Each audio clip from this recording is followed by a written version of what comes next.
সম্মানিত ভাইরা, আপনারা প্রেস রিলিজ দিয়েছিলেন, আমির হামজাকে বলেছিলেন সে যেন দুঃখ প্রকাশ করে। আপনাদের প্রেস রিলিজের পরে যদিও 3 বছর আগেই আমির হামজা এই কথা বলার জন্য দুঃখ প্রকাশ করেছিলেন, তারপরও আপনাদের অনুরোধে তিনি আবার দুঃখ প্রকাশ করেছেন। তারপরেও কেন মাঠে এনে মহিলাদেরকে ভাড়া করে এনে আমির হামজার বিরুদ্ধে মিছিল করাতে হবে?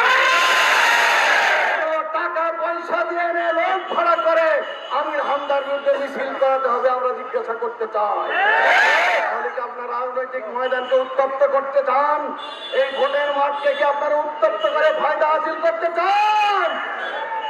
আপনাদের সে গুড়ে বালি মানুষটা হতে দেবে না, জনগণ আপনাদের আশা পূরণ হতে দেবে না ইনশাআল্লাহ।